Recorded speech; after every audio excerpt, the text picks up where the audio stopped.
Fala galera, boa noite, sou o professor Orlando Júnior, sou professor de Direito Constitucional. Sejam muito bem-vindos ao meu canal do YouTube mais uma vez, mas antes de mais nada, por favor, faça a inscrição aí no canal, terminou o vídeo, deixa o like, deixa o comentário, porque assim você ajuda o professor aqui com esse canal do YouTube, beleza? Mas vamos lá, nós vamos começar aqui a nossa revisão para a prova da Polícia Civil do Distrito Federal Escrivão. Lembrando, é uma prova do CESP, então isso que eu vou falar aqui consequentemente vale para outros concursos, afinal eu quero mostrar muita coisa importante aqui nessa nossa revisão, ok?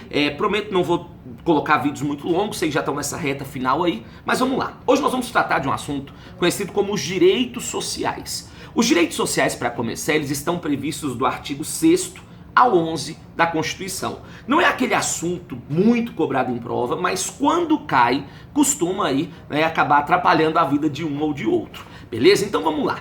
Os direitos sociais, para começar, eles são direitos de segunda geração. A segunda geração, sociais, econômicos, culturais. E a segunda geração ali, ela busca justamente o quê? Uma isonomia material, tratar o desigual na medida de sua desigualdade. Então quando nós falamos em direitos sociais, primeiro, nós pensamos em quem? Nos necessitados. Porque nós sabemos que os mais afortunados, pela sua própria condição econômica, ele consegue prover direitos sociais, certo? E aí eu coloquei algumas questões aqui, separei algumas questões aqui justamente para que possamos falar um pouco e mostrar a questão, beleza? Mas vamos lá.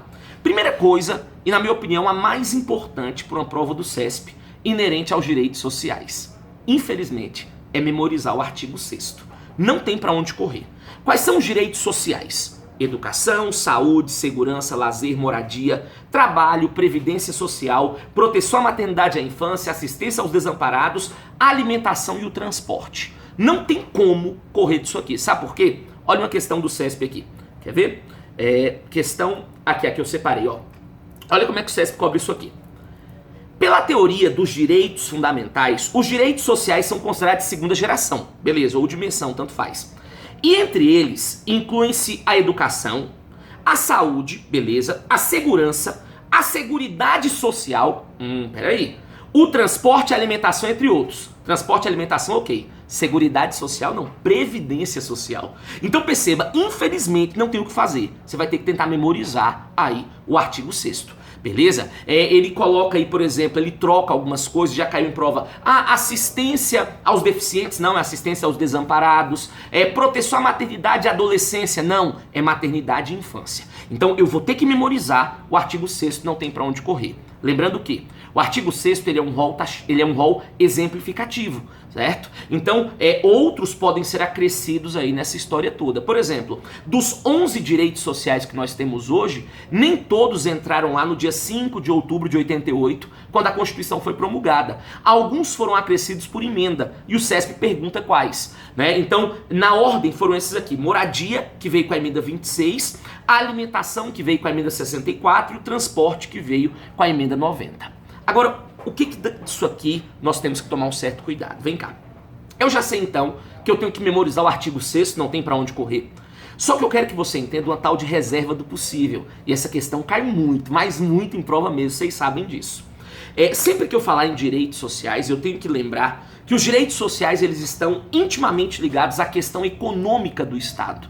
Então, para que eu conceda direitos sociais, eu tenho que observar se existe reserva do possível, ou alguns chamam de reserva do financeiramente possível, ok? Só que aí veja bem, a reserva do possível ela não é uma criação brasileira. Ela veio lá do direito alemão para o Brasil. Só que quando eles criaram a reserva do possível lá, eles criaram para justificar uma situação que não é o nosso caso aqui. Lá eles criaram a reserva do possível porque o povo estava pedindo muito e coisas desnecessárias, coisas supérfluas.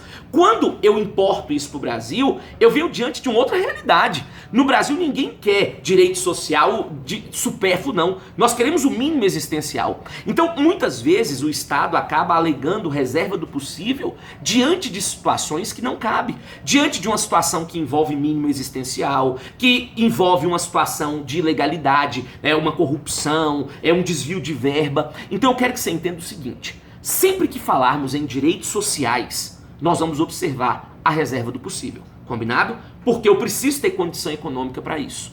Só que, segundo o Supremo, a reserva do possível não pode ser usada em dois casos.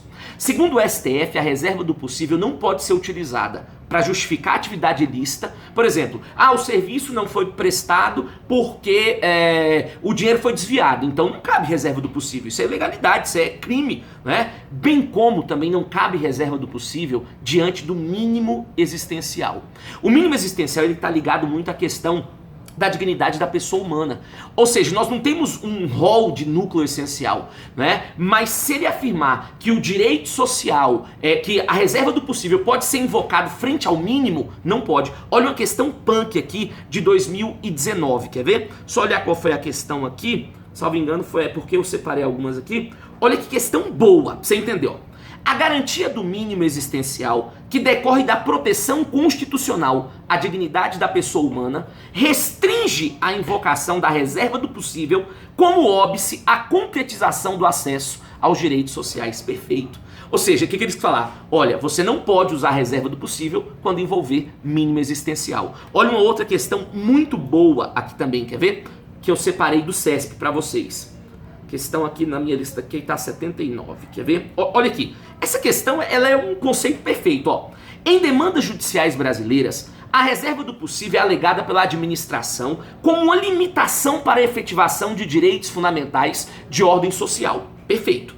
Este conceito, todavia, é interpretado na atual jurisprudência do Supremo no sentido de que a falta de recursos orçamentários para a execução de direitos sociais previsto no texto constitucional é um óbice, mas não pode ser um limite que nulifique o atendimento da demanda, já que as normas constitucionais consubstanciam direitos exigíveis e não simplesmente promessas dependentes do alvédrio do administrador. Questão perfeita, perfeita. Acho que tem uma outra que ainda envolvendo esse assunto. Essa, salvo engano, foi de 2020. Essa 93 aqui que eu separei. Quer ver?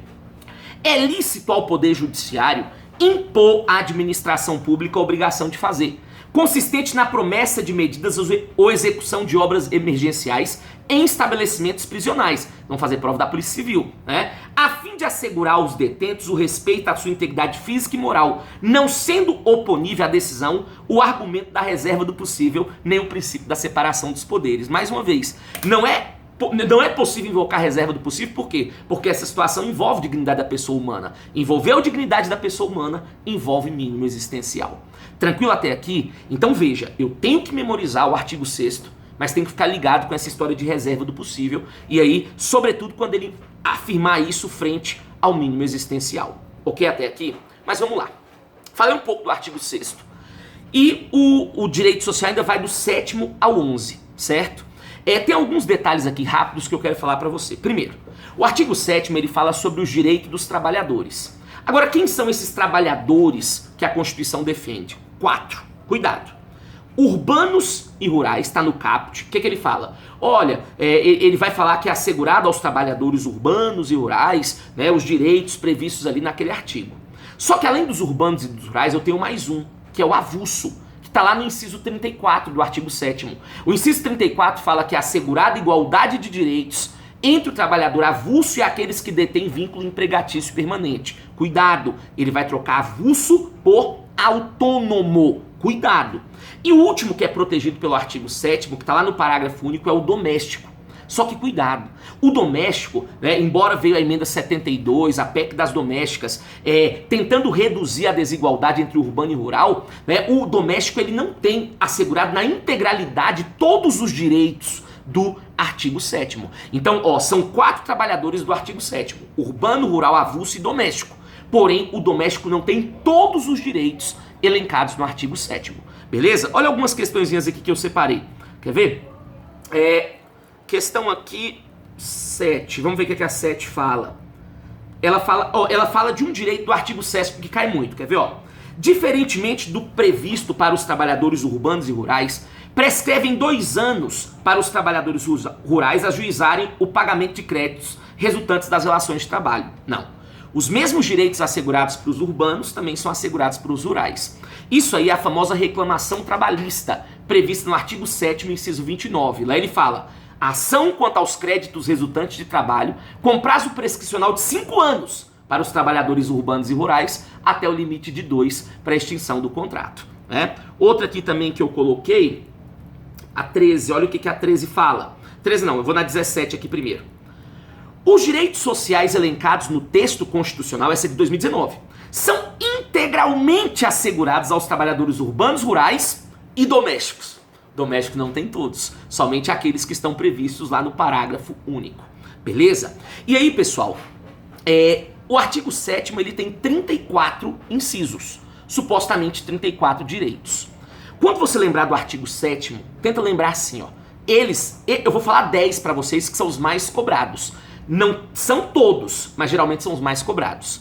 Lembrou do artigo 7º? Lembra assim: Lili avisa Federé que prévia aposenta e redute. Que diabo é isso? Lili, licença gestante 120 dias, licença paternidade 5 dias. Avisa. Aviso prévio de pelo menos 30 dias, salário mínimo. Avisa Federé, férias com adicional de pelo menos 1/3, 13º, repouso semanal remunerado preferencialmente aos domingos. Que prévia aposenta e redute. Previdência social, aposentadoria e irredutibilidade de salário, salvo disposto em acordo ou convenção coletiva. De novo, não vai isentá-lo de ler todo o artigo 7º, mas geralmente esses 10 incisos que eu mencionei são os mais cobrados, ok? Caminhando. O artigo 8º também tem alguns pontos dele que me preocupam, que são muito cobrados em prova do CESP, mas bem tranquilo. Primeiro, princípio da liberdade sindical. O que é o princípio da liberdade sindical que ele cobra tanto? Você tem 2 incisos no artigo 8º que exteriorizam a liberdade sindical. Primeiro, a criação de sindicato não depende de autorização do Estado, sendo exigido apenas um registro junto ao órgão competente. Segunda vertente sobre liberdade sindical. O Estado não pode intervir no funcionamento de um sindicato. São as 2 vertentes que exteriorizam a liberdade sindical. Outro muito cobrado, princípio da unicidade sindical. Só pode ter um sindicato por base territorial tratando de cada assunto, não podendo essa base ser inferior à área de um município. E aí o Supremo tem uma jurisprudência interessante, porque imagina o seguinte, imagina que eu tenho na mesma base 2 ou 3 sindicatos tratando sobre o mesmo assunto. Quem fica? Segundo o Supremo, prevalece o princípio da anterioridade do registro. Não quero saber quem começou primeiro, não quero saber quem tem mais sindicalizado, quero saber quem primeiro registrou, beleza? Último detalhezinho aqui também é a estabilidade por motivos de direção ou representação sindical. A Constituição fala que é vedada a dispensa do empregado sindicalizado eleito a partir do registro da candidatura até 1 ano após o término do mandato. Toda vez que o CESP vem com essa em prova, ele coloca a partir da eleição até 1 ano. Não, é a partir do registro da candidatura. Beleza? Lembre também, ninguém será obrigado a filiar-se ou a permanecer filiado. O aposentado filiado tem direito a votar e a ser votado, e é obrigatória a participação dos sindicatos nas negociações coletivas de trabalho, ok? Geralmente esses aí são os pontos mais cobrados do direito social. E para fechar, agora eu prometo vou fechar, o artigo 9º que fala sobre greve, né? Ele fala que a lei definirá os serviços e as atividades essenciais e disporá sobre o atendimento das necessidades inadiáveis da comunidade. Então lembre, o papel do Estado na questão da greve, que é exteriorizado pela lei, é definir o que é inadiável, o que é essencial, o que não pode esperar. Agora, o papel do trabalhador nesse contexto de greve é mostrar quando que a greve deve ser deflagrada e quais direitos nós vamos ali defender por meio da greve. Lembrando, a lei que regulamenta a greve é a Lei 7.783 de 89, que é hoje a mesma lei aplicada para o servidor público, né, por meio do mandado de injunção 712 do STF. Agora lembrando, né, até porque vocês vão fazer concurso da Polícia Civil. Hoje, servidor público tem direito de greve por meio desse mandado de injunção, aplicando essa lei que eu acabei de mencionar. Porém, serviços ultra essenciais de Estado, como por exemplo segurança pública, não tem direito de greve. Beleza? Gostou do vídeo? Deixa o like aí e amanhã eu volto com o nosso segundo dia dessa missão PCDF reta final. Um grande abraço, só ouro da Bahia, não esqueçam nunca, o meu objetivo é a sua aprovação. Valeu!